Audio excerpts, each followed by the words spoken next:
Okay, so we're going to connect two things that, on the surface, seem totally unrelated: Ronald Reagan's economic policies right here at home, and the grand strategy that brought the Cold War to this absolutely stunning and pretty unexpected end. I know, it sounds kind of out there, right? Gas lines and tax cuts ending the Cold War? But the answer reveals this really calculated two-front war. One was fought with economic theory, the other with military power, and you know what? Together, they completely reshaped the world we live in today. All right, so to really get what happened in the 80s, you got to go back to the 70s. And honestly, it was a rough time.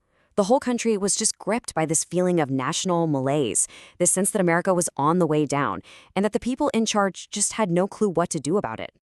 And right at the center of all that frustration was this economic nightmare called stagflation. Basically, prices for everything were going through the roof, but the economy itself was stuck in the mud.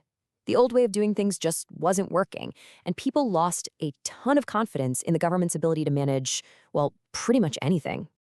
So you've got this economic pain, right? And then you add in total humiliation on the world stage.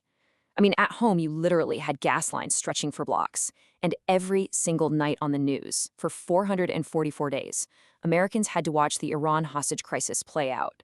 It was this perfect storm that created a real hunger for a leader who promised to make America strong again.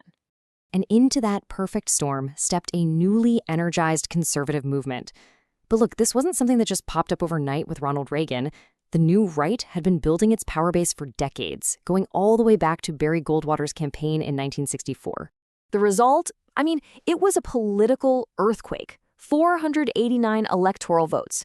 We're not just talking about winning an election here. This was a total reset of American politics. The country had given a crystal clear mandate for a radical new direction. So, what was this new direction all about? Well, people often describe it as a three-legged stool. First leg, a super aggressive, no-compromise stance against communism. Second leg, pro-business economics that were all about cutting taxes. And the third leg, a powerful moral and religious movement that was pushing back against the social changes of the 60s and 70s. Those three things were the engine for everything. But the game plan went way beyond just winning elections. This was about locking in a legacy for decades to come. And you know what the number one tool for that was? Reshaping the courts, especially the Supreme Court. That would make sure a conservative legal philosophy would be in place long after the administration was gone. So yeah, the key thing to get here is that this wasn't random. It was a very deliberate plan to reshape how the courts worked for generations, building a legal system that would limit the power of the federal government for years and years to come. Okay, so let's pop the hood and look at the engine that made this whole thing run. We're talking about the domestic agenda, which everyone knows as Reaganomics. This is what fueled the whole strategy, both at home and on the world stage.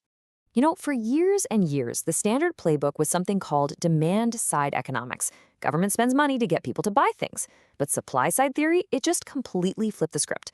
The new idea was, let's cut taxes, especially for big companies and the rich. That frees up a ton of money for them to invest, which, in theory, creates new jobs that trickle down to everybody else. And they did not mess around. The 1981 Tax Act slashed income taxes by a massive 25%. I mean, this wasn't a minor adjustment, this was a complete overhaul of the American tax code, all designed to get that investment money flowing. But here's where it gets really interesting. You see this huge paradox right at the heart of the whole thing. They ran on cutting spending, right? But just look at these numbers. They cut about $40 billion from social programs, sure, but they jacked up defense spending by a whopping $150 billion. The result was these enormous budget deficits. But here's the kicker. That wasn't a bug. It was a feature. It was a deliberate political move. These huge deficits did two things at once. They pumped up the economy, and they also made it basically impossible for any future president to create big new social programs. The government was just too deep in debt. And this is where those two fronts we talked about at the beginning finally connect. All that money pouring into the military, it powered a brand new, super assertive foreign policy, and it was aimed like a laser right at the Soviet Union. And nothing captures that shift better than this one famous phrase from 1982. All of a sudden, the Cold War wasn't just this complicated geopolitical chess match anymore.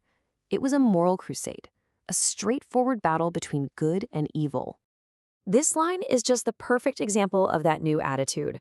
This wasn't some stuffy, behind-the-scenes diplomatic note. Nope, this was a public throwdown, a direct challenge to the biggest symbol of Soviet control.